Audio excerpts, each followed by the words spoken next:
The One Year Bible, the Living Bible Paraphrased, May 9th. 1 Samuel chapter 5 verses 1 through chapter 7 verse 17. The Philistines took the captured Ark of God from the battleground at Ebenezer to the temple of their idol Dagon and the city of Ashdod. But when the local citizens went to see it the next morning, Dagon had fallen with his face to the ground before the Ark of Jehovah. They set him up again, but the next morning the same thing had happened. The idol had fallen face down before the Ark of the Lord again. This time his head and his hands had been cut off, were lying in the doorway. Only the trunk of his body was left intact. That is why to this day neither the priest of Dagon nor his worshippers will walk on the threshold of the temple of Dagon in Ashdod. Then the Lord began to destroy the people of Ashdod and the nearby villages with bubonic plague. When the people realized what was happening, they exclaimed, "We can't keep the ark of the God of Israel here any longer. We will all perish along with our god Dagon." So they called a conference of the mayors of the 5 cities of the Philistines to decide how to dispose of the ark. The decision was to take it to Gath. But when the ark arrived at Gath, the Lord began destroying its people, young and old, with the plague, and there was a great panic. So they sent the ark to Ekron, but when the people of Ekron saw it coming, they cried out, "They are bringing the ark of the God of Israel here to kill us too." So they summoned the mayors again and begged them to send the ark back to its own country, lest the entire city die. For the plague had already begun and great fear was sweeping across the city. Those who didn't die were deathly ill, and there was weeping everywhere. The ark remained in the Philistine country for 7 months in all. Then the Philistines called for their priests and diviners and asked them, "What shall we do about the ark of God? What sort of gift shall we send with it when we return it to its own land?" "Yes, send it back with a gift," they were told. "Send a guilt offering so that the plague will stop. Then, if it doesn't, you will know God didn't send the plague upon you after all." "What guilt offering shall we send?" they asked. And they were told, "Send 5 gold models of the tumor caused by the plague, and 5 gold models of the rats that have ravaged the whole land, the capital cities and villages alike. If you send these gifts and then praise the God of Israel, perhaps he will stop persecuting you and your God. Don't be stubborn and rebellious as Pharaoh and the Egyptians were. They wouldn't let Israel go until God had destroyed them with dreadful plagues. Now build a new cart and hitch to it 2 cows that have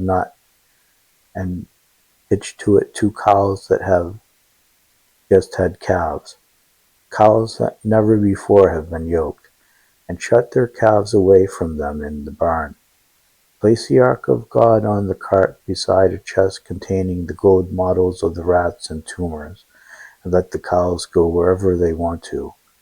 If they cross the border of our land and go into Beth Shemesh, then you will know that it was God who brought this great evil upon us. If they don't, but return to their calves, then we will know that the plague was simply a coincidence, was not sent by God at all." So these instructions were carried out.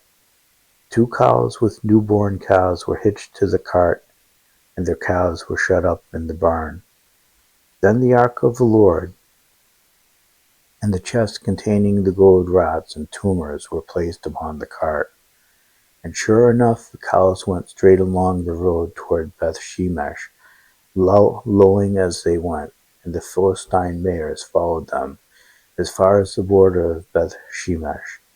The people of Beth Shemesh were reaping wheat in the valley. When they saw the ark, they went wild with joy. The The cart came into the field of a man named Joshua and stopped beside a large rock. So the people broke up the wood of the cart for a fire and killed the cows and sacrificed them to the Lord as a burnt offering. Several men of the tribe of Levi lifted up the ark and the chest containing the gold rats and tumors from the cart and laid them on the rock. And many burnt offerings and sacrifices were offered to the Lord that day by the men of Beth Shemesh. After the 5 Philistine mayors had watched for a while, they returned to Ekron that same day. The 5 gold models of tumors which had been sent by the Philistines as a guilt offering to the Lord were gifts from the mayors of the capital cities, Ashdod, Gaza, Ashkelon, Gath, and Ekron. The gold rats were to placate God for the other Philistine cities, both the fortified cities and the country villages controlled by the 5 capitals. By the way, that large rock at Beth Shemesh can still be seen in the field of Joshua. But the Lord killed 70 of the men of Beth Shemesh because they looked into the ark, and the people mourned because of the many people whom the Lord had killed. Who is able to stand before Jehovah, this holy God? They cried out. Where can we send the ark from here?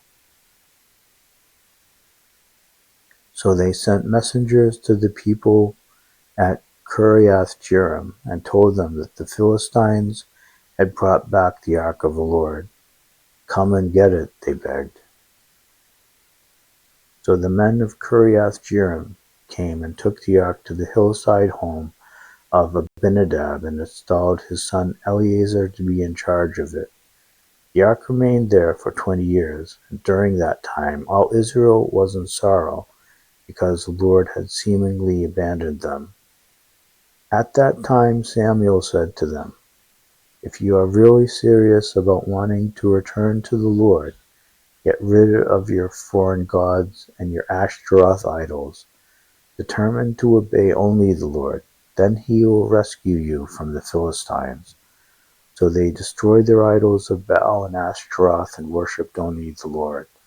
Then Samuel told them, Come to Mizpah, all of you, and I'll pray to the Lord for you. So they gathered there and in a great ceremony drew water from the well and poured it out before the Lord. They also went without food all day as a sign of sorrow for their sins. So it was at Mizpah that Samuel became Israel's judge. When the Philistine leaders heard about the great crowds at Mizpah, they mobilized their army and advanced. The Israelis were badly frightened when they learned that the Philistines were approaching. Plead with God to save us, they begged Samuel. So Samuel took a suckling lamb and offered it to the Lord as a whole burnt offering, and pleaded with him to help Israel. And the Lord responded. Just as Samuel was sacrificing the burnt offering, the Philistines arrived for battle. But the Lord spoke with a mighty voice of thunder from heaven, and they were thrown into confusion, and the Israelis routed them, and chased them from Mizpah to Beth-kar, killing them all along the way. Samuel then took a stone and placed it between Mizpah and Jashanah, and named it Ebenezer, meaning the stone of help, for he said, The Lord has certainly helped us. So the Philistines were subdued, and didn't invade Israel again at that time because the Lord was against them throughout the remainder of Samuel's lifetime. The Israeli cities between Ekron and Gath, which had been conquered by the Philistines, were now returned to Israel, for the Israeli army rescued them from their Philistine captors, and there was peace between Israel and the Amorites in those days. Samuel continued as Israel's judge for the remainder of his life. He rode circuit annually, setting up his court first at Bethel, then Gilgal, and then Mizpah, and cases of dispute were brought to him in each of those 3 cities, from all the surrounding territory. Then he would come back to Ramah, for his home was there, and he would hear cases there too. And he built an altar to the Lord at Ramah. The Gospel of John, chapter 6, verses 1 through 21. After this, Jesus crossed over the Sea of Galilee, also known as the Sea of Tiberias, and a huge crowd, many of them pilgrims on their way to Jerusalem for the annual Passover celebration, were following him wherever he went, to watch him heal the sick. When Jesus went up into the hills and sat down with his disciples around him, he soon saw a great multitude of people climbing the hill, looking for him. Turning to Philip, he asked, "Philip, where can we buy bread to feed all these people?" He was testing Philip, for he already knew what he was going to do. Philip replied, "It would take a fortune to begin to do it." Then Andrew, Peter's brother, spoke up. There's a youngster here with 5 barley loaves and a couple of fish, but what good is that with all this mob? "Tell everyone to sit down," Jesus ordered, and all of them, the approximate count of the men only was 5,000, sat down on the grassy slopes. Then Jesus took the loaves and gave thanks to God and passed them out to the people. Afterwards he did the same with the fish, and everyone ate until full. "Now gather the scraps," Jesus told his disciples, "so that nothing is wasted." And 12 baskets were filled with the leftovers. When the people realized that a great miracle had happened, they exclaimed, "Surely he is the prophet we have been expecting." Jesus saw that they were ready to take him by force and make him their king. So he went higher into the mountains alone. That evening his disciples went down to the shore to wait for him. But as darkness fell and Jesus still hadn't come back, they got into the boat and headed out across the lake toward Capernaum. But soon a gale swept down upon them as they rowed, and the sea grew very rough. They were 3 or 4 miles out when suddenly they saw Jesus walking toward the boat. They were terrified, but he called out to them and told them not to be afraid. Then they were willing to let him in, and immediately the boat was where they were going. Psalm 106, verses 13 through 31. Yet how quickly they forgot again. They wouldn't wait for him to act, but demanded better food, testing God's patience to the breaking point. So he gave them their demands, but sent them leanness in their souls. They were envious of Moses, yes, and Aaron too, the man anointed by God as his priest. Because of this, the earth opened and swallowed Dathan, Abiram, and his friends, and fire fell from heaven to consume these wicked men. For they preferred a statue of an ox that eats grass to the glorious presence of God himself. Thus they despised their Savior who had done such mighty miracles in Egypt and at the Red Sea. So the Lord declared he would destroy them. But Moses, his chosen one, stepped into the breach between the people and their God and begged him to turn from his wrath and not destroy them. They refused to enter the promised land, for they wouldn't believe his solemn oath to care for them.